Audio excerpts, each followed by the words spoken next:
Motagua eliminó al cacique Diriangén de la Copa Centroamericana tras empatar frente al Herediano, equipo tico que también asegura su primer lugar del grupo, y hoy vengo a repasar lo que fue el cierre ya de la fecha 5 en el primer grupo, en el grupo A de esta Copa Centroamericana.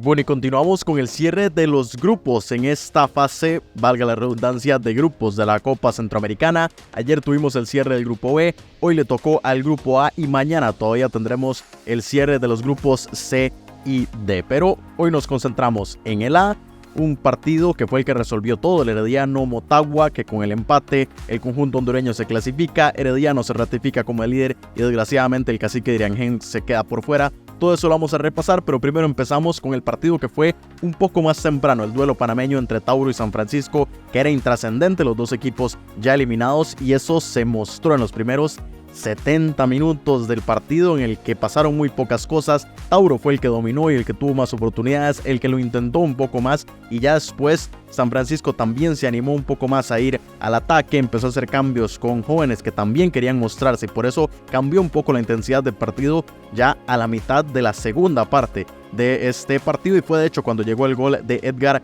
Góndola, que de cabeza puso a ganar a San Francisco, y ese fue el momento en el que cambió todo. Ahí me entró a la intensidad. Tauro no quería perder el partido, evidentemente. Yo creo que no estaban inconformes con el empate, pero ya perderlo era algo distinto, y entonces Tauro se fue con todo al ataque, y fue 10 minutos después, al 83, cuando Ronaldo Dinolis lo empató, y Ricardo Molina, que le terminó dando vuelta al cierre del partido al minuto 89, para que así Tauro se quedara con la victoria en un partido que, como les digo, al principio fue difícil de ver, muy aburrido, y el cierre al menos tuvo bastante más emoción. Sin embargo, la emoción del día, aunque tampoco fue tanta, fue para el partido de cierre en el que estaba en disputa el liderato y uno de los cupos de clasificación, cuando el Herediano empató 1-1 frente a Motagua en el Estadio Nacional de San José, Costa Rica. Un duelo que inició con un Club Sport Herediano más tirado en ataque. Yo creo que Motagua entendió el hecho de que el empate le funcionaba, quería ver también cómo reaccionaba el Herediano, si iba a salir a buscar el marcador, porque a pesar de que el conjunto tico ya estaba clasificado, sí quería no solamente ratificar el primer lugar, sino también ver si podía buscar el primer lugar general, porque eso le daba un premio económico mayor, y que al final no lo terminó consiguiendo. Necesitaba ganar por 3 goles, y yo creo que eso fue lo que estaba esperando Motagua, a ver si la intención del conjunto costarricense era la de buscar el ataque, y aunque sí la fue, tampoco pudo vulnerar tanto el arco de Jonathan Rugger, que no sufrió tanto en los primeros minutos, y de hecho fue Motagua el que a través de un penal se puso en ventaja al minuto 29, Rubilio Castillo, que lo convirtió, y en ese momento estaba quedando Motagua como líder, Herediano en segundo lugar y el cacique Diriangén eliminado. De hecho, no hubo ningún momento del partido en el que el cacique Diriangén estuviera clasificando. Desde que inició era un empate, y entonces eso le estaba permitiendo a Motagua clasificar, y el Diriangén, que en ningún momento estuvo, como les decía, matemáticamente dentro desde que se inició el partido, por supuesto, previo al encuentro, sí estaba el cacique Diriangén como el segundo lugar. Motagua, que después de ese gol sí se echó bastante para atrás, le cedió más la participación al Herediano, pero en el primer tiempo no encontró el conjunto costarricense por dónde hacer daño. En la segunda parte fue mucho más el dominio del conjunto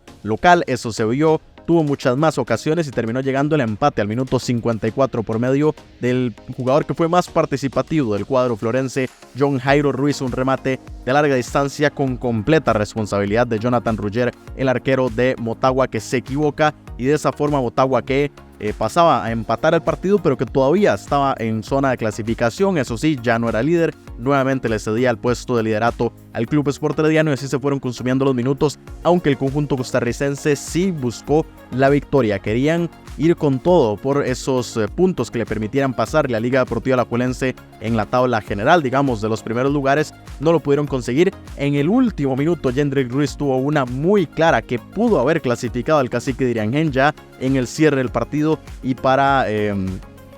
dicha de Motagua y desgracia también del conjunto nicaragüense, no entró, y el partido terminó con este 1-1 que deja la tabla de la siguiente manera. La vamos a observar por acá. Como vemos, el Club Sport Herediano queda líder con 10 puntos. Luego Motagua, que se quedó con 7, los mismos puntos que el conjunto nicaragüense, pero el gol diferencia es lo que hace que Motagua quede dentro, y el cacique Diriangén desgraciadamente está eliminado de la Copa Centroamericana 2024, allá en el fondo Tauro y San Francisco, que se diferenciaron por la victoria del conjunto taurino del día de hoy. Pero así terminó este grupo con la clasificación, y que por supuesto vamos a repasar una vez más cómo se ven los cuartos de final, que es lo que hemos estado repasando y lo que quiero seguir actualizando conforme se den los encuentros de esta semana. Aquí pueden observar los primeros lugares. Esto se mantiene exactamente igual que como estuvo el día de ayer en cuanto a los líderes: Alajuelense, Herediano, Águila y Real Estelí. Alajuelense con 12 puntos, Herediano con 10 y tanto Águila como Real Estelí con 7. Eso sí, a falta de que ambos disputen todavía un partido de esta fecha, y que perfectamente podrían llegar a superar al conjunto herediano. Aquí ahora sí, este es el otro tema, que el Herediano por el empate se quedó en 10 puntos y tanto Águila como Real Estelí podrían pasarle, y también Antigua con una victoria de cualquiera de estos tres conjuntos, incluso en el gol diferencia ya superan al conjunto costarricense, y por ende el marcador que sea, si Águila gana, si Antigua gana y también si Real Estelí ganan, le pasarían al conjunto herediano. Eso sí, solo uno entre Águila y Antigua puede ser líder de su grupo, pero bueno, el punto es que le podrían pasar al conjunto herediano eventualmente con las victorias en los partidos restantes. Y los segundos lugares en donde está el movimiento, porque ahora Antigua se mantiene como el primero por el gol de diferencia, porque tienen 7 puntos, pero un 4 de gol diferencia, y aparece después Motagua con 7 puntos y un 3 de gol diferencia. Comunicaciones, que se quedó con 1 de gol diferencia y también con 7 puntos, y ya en el fondo está Saprissa, pero aquí sí hay movimientos, porque como pueden ver, los duelos son Alajuelense Saprissa, ese se mantiene. Herediano ahora se enfrentaría a Comunicaciones, Águila que lo haría frente a Motagua, y se mantiene el Real Estelí Antigua. El movimiento fue en el lado derecho del cuadro, que aquí lo vemos ya puesto en este cuadro de cómo se van moviendo los duelos en los cuartos de final. A la izquierda todo está exactamente igual que como finalizó el día de ayer: Clásico costarricense por arriba y Real Estelí Antigua abajo, y a la derecha fue que cambió todo, porque ahora Herediano, en lugar de enfrentarse al Cacique Iriangén, se estaría enfrentando a Comunicaciones, y Águila que se estaría enfrentando a Motagua de momento en los cuartos de final, pero que, insisto, lo dije el día de ayer y lo repito también el día de hoy, todo esto puede cambiar. Ya vimos cómo con lo que sucedió el día de hoy hubo cambios y fueron cosas mínimas, fue un empate y aún así cambiaron las cosas en estos cuartos de final. Así que el día de mañana, que son ya los últimos dos grupos, por supuesto que se pueden dar movimientos en todo el día. Lo voy a estar repasando en Twitter posiblemente conforme se vayan dando los resultados, cómo se mueven los enfrentamientos, y ya después en la noche por supuesto que estaré aquí para comentar lo que suceda en el cierre de los dos grupos y ya el resultado final de cómo se verán los cuartos de final de esta Copa Centroamericana 2024. Eso sí, quiero también, antes de irme, repasar la fecha del día de mañana, los partidos que hacen falta para mañana jueves. Primero, recordar el grupo E, que así quedó ya listo, con Alajuelense en primer lugar, Comunicaciones segundo fueron los clasificados, Maratón, Alianza y Firpo ya eliminados. Este fue el grupo que se disputó el día de ayer y que ya está cerrado. Pero nos pasamos a lo que hace falta. Primero con el grupo D, el